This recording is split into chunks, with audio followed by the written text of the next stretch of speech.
I still remember the crisp air of early autumn when my father, Mr. Robert Davis, passed away. It was a sudden heart attack during his routine game of golf, and the shock of it left our family reeling.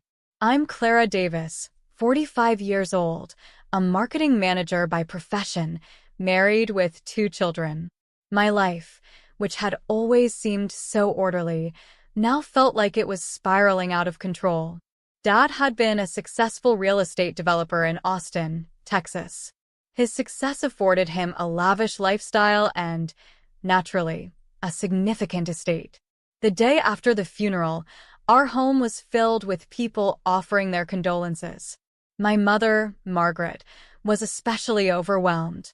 She had been Dad's rock, his partner in everything. It was up to me to step in and help her navigate through this difficult time. My half-sister, Lisa, had never been someone I got along with well. Lisa, in her late 40s, had always been a source of trouble for our family. Her reckless behavior and constant need for financial assistance had strained our parents' patience over the years. Despite being older than me, Lisa had never settled into a stable career or life. Her latest venture, marrying Ryan Parker, a younger man known for his laziness and opportunistic nature, seemed to be just another chapter in her cycle of poor decisions.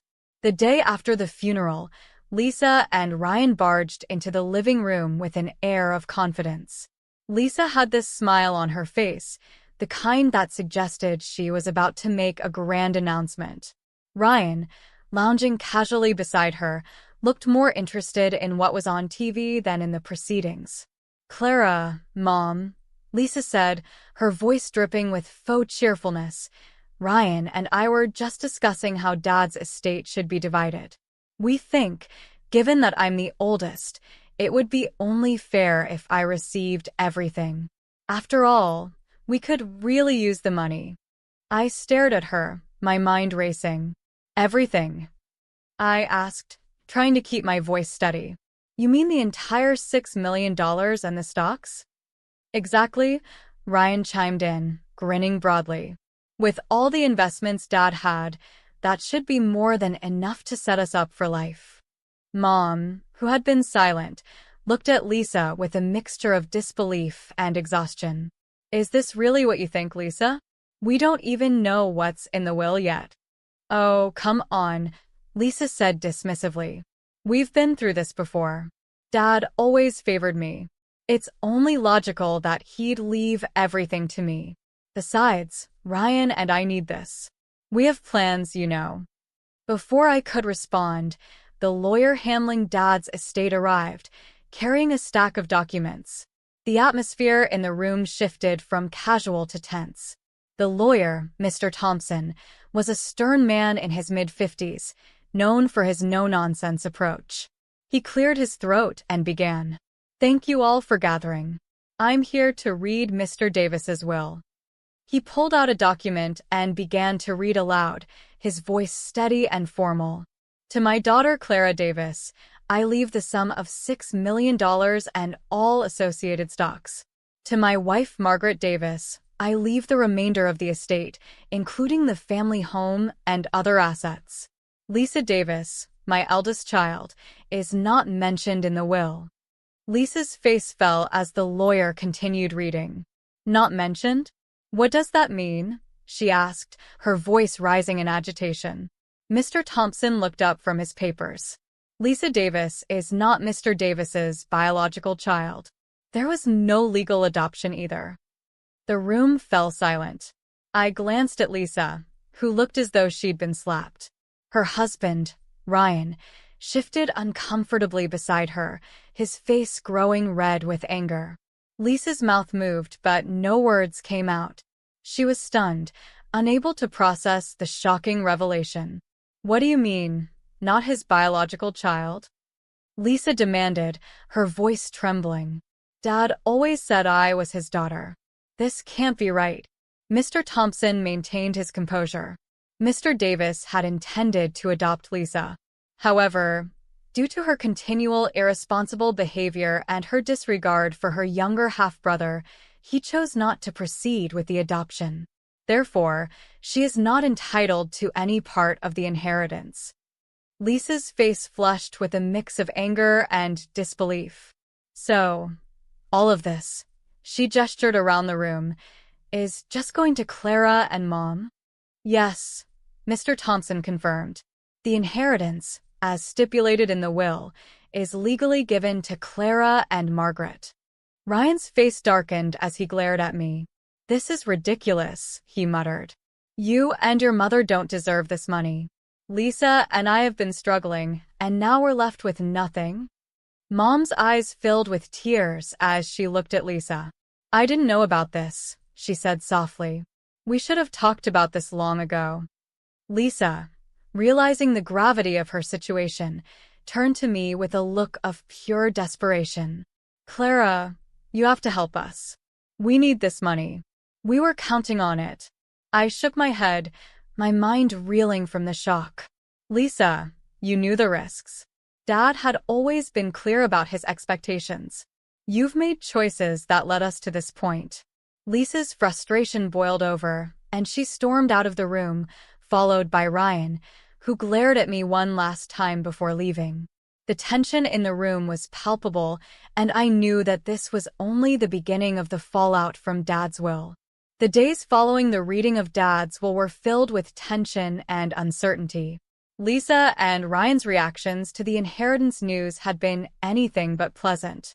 Despite their attempts to mask it, their frustration and desperation were evident, and it wasn't long before their true intentions started to surface. Mom and I were trying to keep things together, but the atmosphere at home was fraught with stress. I found myself spending more time at work to escape the chaos, and even then, my thoughts constantly drifted back to the unfolding drama with Lisa and Ryan. One chilly morning, I was at the office when my phone buzzed with a message from Mom. Lisa and Ryan are here. They want to talk. I sighed, knowing this was not going to be a friendly visit. I made my way to the family home, bracing myself for another confrontation. When I arrived, Lisa and Ryan were already there, seated in the living room with an air of defiance. Mom was standing nearby, looking weary. Clara, thanks for coming, Lisa said, her voice tight with barely contained anger. We need to discuss what's going to happen next. I took a deep breath. Lisa, I don't see what else there is to discuss. The will is clear. Dad's decision was final. Lisa's eyes flashed with frustration. It's not fair. Dad knew we were counting on that money. Ryan and I have plans, and now you and Mom are just going to take it all. Ryan leaned forward, his expression dark and calculating. We're not giving up on this. There must be a way to challenge the will. I felt a pang of concern. Challenging the will? How do you plan to do that? Ryan smirked. There are legal avenues we can explore. We're going to contest the will on the grounds of undue influence and argue that Dad's decision was made under pressure or without full consideration of his family. Lisa nodded vigorously. Yes, we'll fight this. We won't let you two walk away with everything. Mom looked horrified. You're talking about a legal battle. This could get very messy. Ryan shrugged. We're prepared to do whatever it takes. We've already started consulting with a lawyer. I felt a knot tighten in my stomach. Lisa and Ryan's actions were clearly driven by desperation.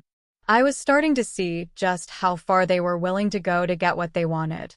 Over the next few weeks, the atmosphere became increasingly charged. Lisa and Ryan's attempts to challenge the will turned our lives upside down. They filed a formal contestation, claiming that Dad's decision had been influenced by his health and that he had been unfair in his distribution of assets. Their accusations were baseless, but their persistence was relentless. One evening, as I was leaving work, I noticed Ryan's car parked outside. I felt a shiver run down my spine. The man had already shown his aggressive side, and I had no idea what he might do next. I decided to confront him. Ryan, I said, approaching him with a steely gaze, what exactly do you think you're going to achieve by all this? He looked up from his phone, his expression unreadable. We're doing what we have to do. We're not going to let you and Mom take everything. Lisa needs this money. We both do. I shook my head, trying to stay calm. You know, Ryan, there's a difference between fighting for what's fair and outright greed. This is beyond what's reasonable. Ryan's eyes hardened. You don't understand. This isn't just about money for us. It's about our future. If we lose this, we lose everything. Before I could respond, Lisa arrived, her face set in a determined expression. Clara, we're not giving up. If you're not going to help us, then we'll find another way. I knew that their actions were driven by more than just financial need. They had made a lifestyle out of dependence and manipulation, and now their plans were unraveling. I felt a pang of sympathy, but it was overshadowed by the realization of just how destructive their greed had become. The situation escalated when Lisa and Ryan's lawyer, a man named Mr. Caldwell, started making public accusations about Dad's will. The media picked up on the story, and soon our family was under the scrutiny of reporters and gossip columns. The invasion of our private lives added another layer of stress to an already difficult situation. One day, as I was walking to the hospital to visit Mom, I saw Ryan's car again, this time parked ominously near the hospital entrance. I felt a growing sense of unease. My phone buzzed with a message from Mom, warning me that Lisa and Ryan had been causing a scene in the hospital lobby. I rushed inside, my heart pounding. As I approached the lobby, I saw Lisa standing by the reception desk, shouting at anyone who came close. Ryan was beside her, trying to calm her down but looking just as agitated. Clara, Lisa called out as she spotted me. You need to get your mother to change her mind. She's the only one who can fix this.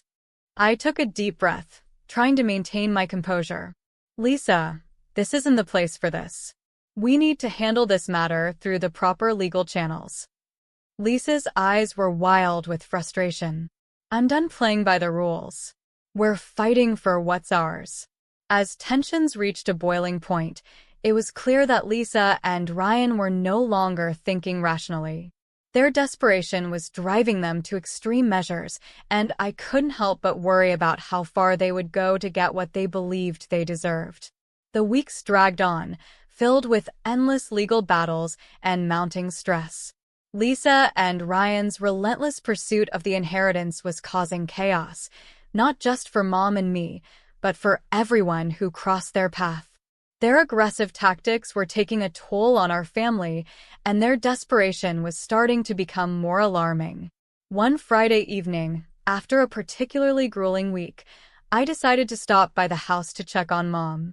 I arrived to find her sitting in the living room, looking tired and frazzled. The constant strain was evident on her face. Mom, how are you holding up? I asked, taking a seat beside her. She sighed heavily. It's been overwhelming, Clara. Lisa and Ryan won't stop. They've even started spreading rumors about our family. I shook my head, frustration bubbling up. I know. They're making this whole situation worse. They've been spreading lies, trying to turn people against us. Mom's eyes were filled with worry. What if they do something drastic? I'm afraid of what they might do next. Her fear wasn't unfounded. Lisa and Ryan were becoming increasingly unpredictable, their actions driven by a mix of greed and desperation. The situation escalated further when Ryan took a more direct approach. One afternoon, as I was driving home from work, I saw Ryan's car parked suspiciously near our driveway. A chill ran down my spine.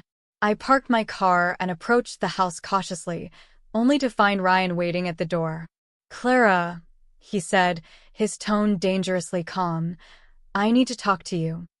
I tried to keep my voice steady. What is it, Ryan? He glanced around, making sure no one was watching.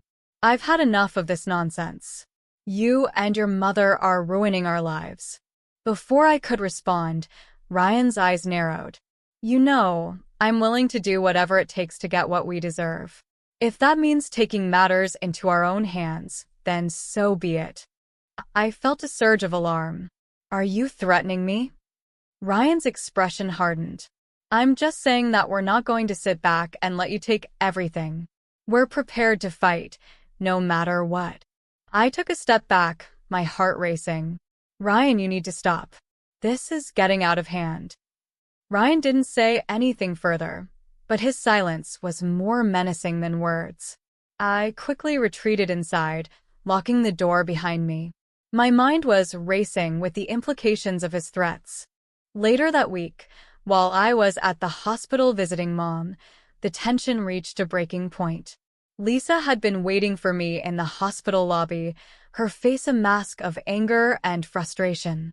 "Clara, we need to talk," she snapped as soon as she saw me. I tried to stay calm. "Lisa, not here. This isn't the place."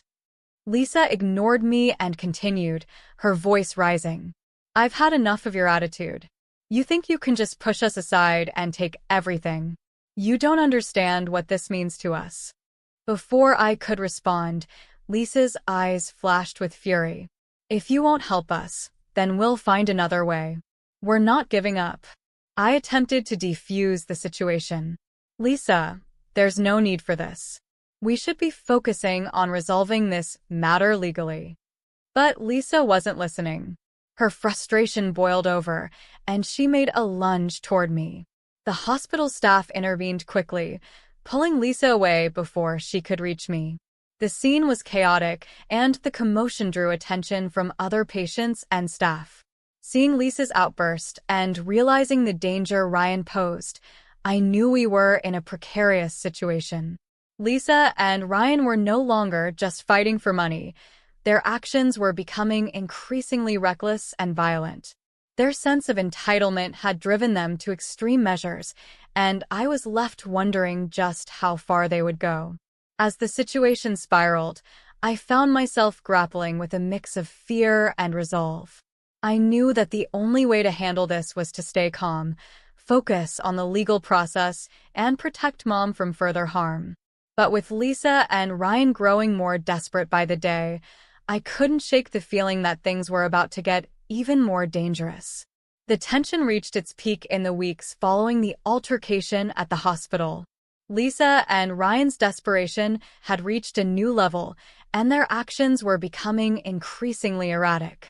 It was clear they were willing to go to any lengths to secure their share of the inheritance. One particularly frightening evening, I received a call from the police. They informed me that Ryan had been caught trying to run me over with his car. The incident happened as I was leaving the grocery store. Fortunately, I had managed to evade him, but the situation was more than unsettling. The police were clear. Ryan faced serious charges for his attempted assault. The news spread quickly, and Ryan's criminal behavior further isolated Lisa and him from the community. They were no longer just seen as greedy and entitled, but also dangerous. I felt a mix of relief and sorrow. Relief that the threat was being addressed, but sorrow for how our family had been torn apart by greed and deceit. Mom was distraught. She had hoped that the situation would improve, but now she had to cope with the reality of having her family name tainted by Ryan's actions. Lisa, meanwhile, was struggling to come to terms with the situation. Her attempts to challenge the will had failed, and the legal battles were not in her favor. As her sense of entitlement clashed with reality, she became more isolated. Friends and acquaintances, once sympathetic to her plight, began to distance themselves. One evening, Lisa showed up at our front door, looking disheveled and desperate. She pleaded with me, her voice trembling. "Clara, I need your help. I can't deal with this anymore. Everything's falling apart." I looked at her with a mix of pity and resolve. "Lisa, it's too late for that. The inheritance was never yours to begin with. You've made choices that have led to this point. I can't help you now." Tears streamed down her face. I thought that if I fought hard enough, I'd get what I deserved. Her pleas were heartbreaking, but I couldn't ignore the damage she and Ryan had caused. I closed the door, feeling the weight of the situation. As time passed, the dust settled. Ryan faced legal consequences for his actions, and Lisa was left to pick up the pieces of her shattered life. She had lost not only the potential inheritance, but also her place in the community and her relationship with the family. Her life was now a stark contrast to what it could have been if she had approached the situation differently. Mom and I slowly began to rebuild our lives. The inheritance, which had once seemed like a curse, now served as a reminder of the importance of integrity and hard work. I focused on my career, taking satisfaction in my achievements and the modest dividends from Dad's stocks. Looking back, the ordeal was a painful reminder of how greed and entitlement can lead to destruction. The family that had been torn apart by these traits was slowly mending, but the scars of the experience remained. I hope that, in time, Lisa and Ryan will come to terms with their actions and find a way to rebuild their lives. As for me, I've learned valuable lessons about resilience and the true meaning of family. Despite everything, I am grateful for the support I received and the strength I found within myself. The story of our family's turmoil is a reminder that honesty and hard work will always prevail over deceit and greed. And as I move forward, I carry that lesson with me, knowing that integrity is the cornerstone of a meaningful life.